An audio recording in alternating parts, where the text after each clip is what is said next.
और संध्याकालीन कार्यक्रम प्रारंभ करते हैं और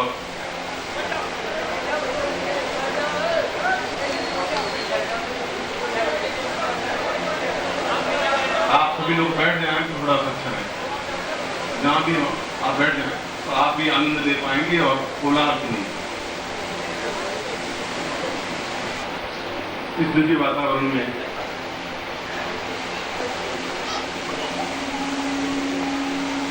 इस समय आप बिल्कुल शांत हो जाएं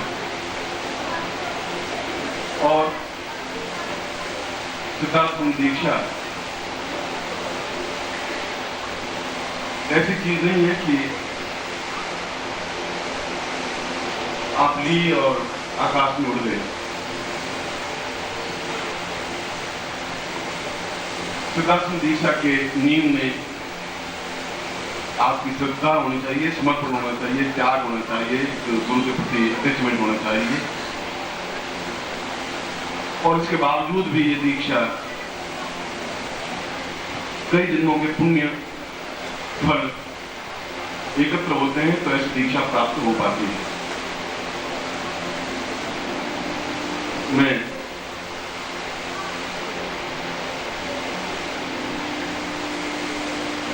सिद्धाश्रम के समस्त योगियों को, सन्यासियों को, शिष्यों को, गंधर्वों को, यक्षों और कुबेरों को सिद्धाश्रम के जो 5 श्लोक हैं, आवाहन श्लोक,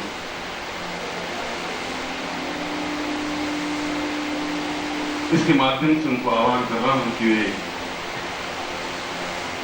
इन शिष्यों पर आशीर्वाद की वर्षा करें और ये गृहस्थ शिष्य मजबूरी है कि ये गृहस्थ हैं और ये इनकी महत्ता है कि ये गृहस्थ हैं, क्योंकि संसार में सबसे कठिन कार्य गृहस्थ जीवन को गतिशील करना है।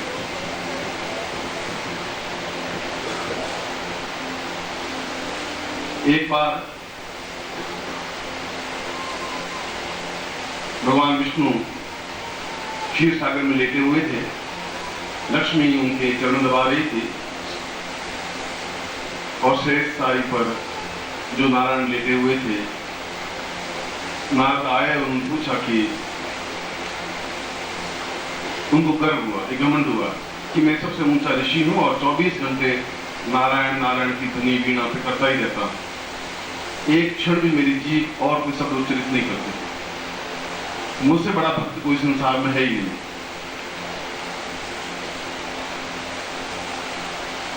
उन्होंने विष्णु से प्रश्न किया कि आप मुझे कई वर्षों से जानते हैं और मैंने साधना की है, सिद्धियां प्राप्त की हैं, आकाश गमन किया है, एक लोक से दूसरे लोक पे जाता हूं, तो शायद मुझसे ज्यादा ऊंचा भक्त आपका कोई होगा भी नहीं। सर्वोत्कृष्ट भक्त में इसलिए भी हूं कि मैं केवल आपके नाम के अलावा कोई शब्द उच्चारण ही नहीं करता हूं। यदि जरूरत पड़ती है कोई बात करता हूं, बाकी केवल नारायण नारायण नारायण नारायण की ध्वनि करता रहता हूं। मेरी वीणा भी केवल नारायण ध्वनि करती रहती है और मुझे गर्व है कि मैं आपका सबसे श्रेष्ठतम दास हूं, शिष्य हूं। तो विष्णु जी ने कहा, भगवान विष्णु ने कहा कि नहीं, सर्वश्रेष्ठ कोई और है, तुम नहीं हो। नारद को एक झटका लगा कि और कौन हो सकता है, मैं तो तीनों लोकों में, सप्त लोकों में विचरण करता रहता हूँ और एक एक व्यक्ति को मैं पहचानता हूँ, एक देवता को, यक्ष को, गंधर्व को, किन्नर को, ऐसा कोई मैंने देखा नहीं और कौन हो सकता है। उसने कहा कि महाराज आप जो कह रहे होंगे असत्य मिथ्या तो नहीं कहते होंगे, मगर दूसरा कौन है?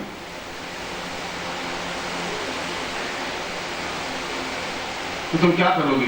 तो मैं देखना तो चाहता हूं कि वो मुझसे भी महान भक्त कौन सा है, मुझसे बड़ा आपके चरणों में निरंतर रत रहने वाला कौन व्यक्तित्व है। उन्होंने विष्णु ने कहा कि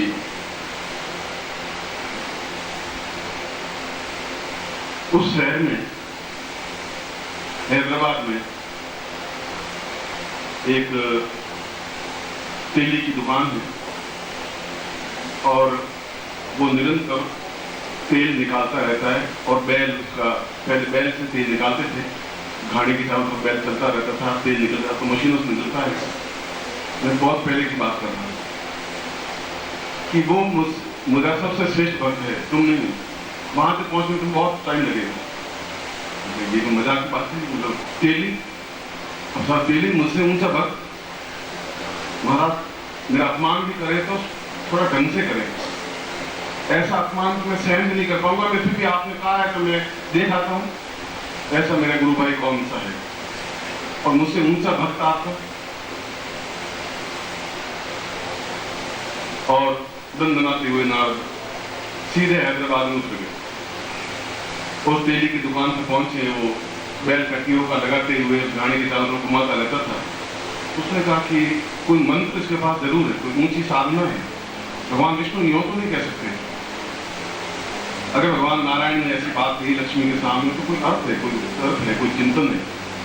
सुबह से दूसरे दिन सुबह तक देख लेता हूं।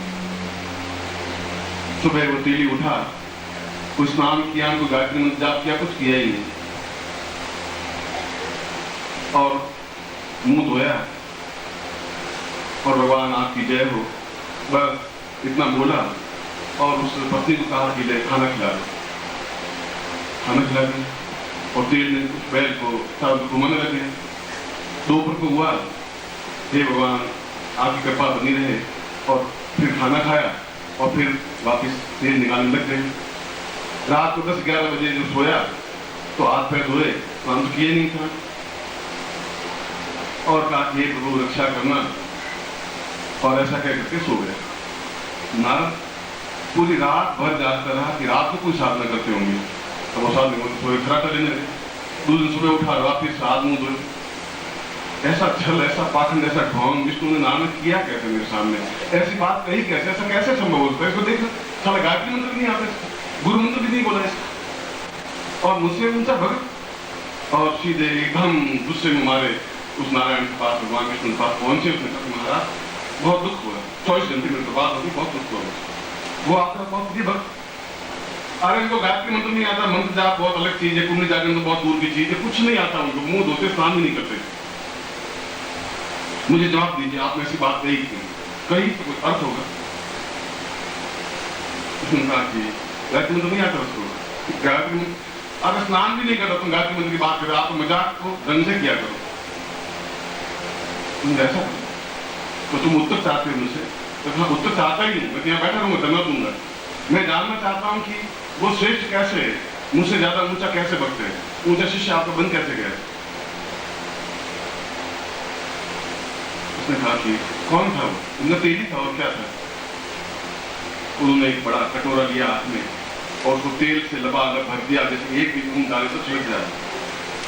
और विष्णु ने कहा कि नारद हाथ लंबा कर। तुमने हाथ लंबा किया, मेरे कटोरे यहाँ रख दिया। उसने कहा तुम एक बार पूरी मृत्यु लोक का चक्कर काट के आ जाओ और मैं तुम्हें जवाब दे दूंगा कि क्या साथ में उसके पास है, मगर इस बात का ध्यान रखना तेल छलके नहीं गिरे तो मैं जवाब नहीं दूंगा, तुम्हारा ये भी करके दिखा दूंगा। और वो कटोरा लेकर के निकले और बिल्कुल ध्यान ना, तेल कटोरा छलके नहीं, बस एक बूंद नहीं गिरे। आज या तो वो है या मैं हूं, इतना झूठ भी नहीं चलेगा। 24 घंटे बाद वापिस आए, उनका महाराज देख लो, एक बूंद गिरी हो तो आप देख लो, आप बता दो। उसने कहा ना ये बात तो सही है, इन 24 घंटे में तुमने स्नान कितनी बार किया? स्नान कहाँ करता? और मेरा नाम कितनी बार बोले? तुमने तेल का ध्यान रखूंगा, आपका नाम बोलो, मैं करता क्या? उसने कहा कि फिर भी वो 3 बार मेरा नाम जो तुमने बोलता है, तुम तो एक बार भी नहीं बोल पाए। तो मैं सन्यासी शिष्यों को, उन योगियों को कहता हूं कि ये गृहस्थ शिष्य हैं और गृहस्थ में रहते हुए भी अगर एक बार भी गुरु मंत्र बोल देते हैं तो आपसे ज्यादा ऊंचे हैं, ज्यादा श्रेष्ठ हैं।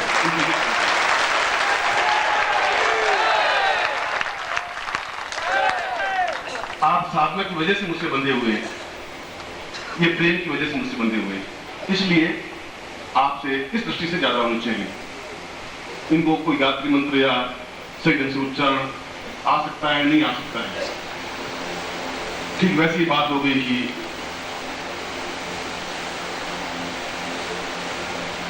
एक 3 भाई थे और नदी के बहुत उफनती नदी के उस किनारे बैठे हुए थे और एक ऊंच कोटि का साधु जिसने बगलामुखी, छिन्नमस्ता, काली और कई की साधना कर रखी थी और उसने नदी के किनारे नाव में बैठे थे। उन्होंने कहा कि मुझे इस देश का कल्याण करना है। वो 3 भाई बैठे बैठे बस बैठे हुए। उनका तुम क्या करते हो? तो क्या करना है? बैठे हैं बस।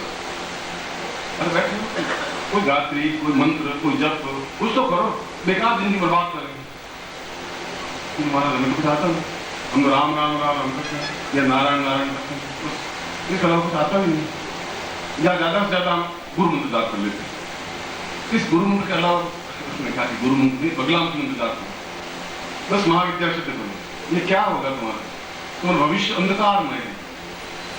अंधकार में होगा मगर तो गुरु मंत्र दिया हुआ है, बस गुरु मंत्र ओम परम का नाना है, गुरु मंत्र के अलावा कुछ करते ही नहीं, इसके अलावा कुछ आता ही नहीं। ऐसा नहीं, मैं मंत्र देता हूँ, बोलो ओम ह्रीं बगलामुखीं शौदुष्टानाम। उनका महाराज को लिख पढ़े लिखे तो है नहीं, मतलब थोड़ा सा 5-7 बार बोला तो तुम बोलेंगे तो उन्होंने 5 बार 6 बार 7 बार वो मणि बगलामुखीं शौदुष्टानाम मातृ मुखम परम भया जी बाण की जय पति विना से अली पर और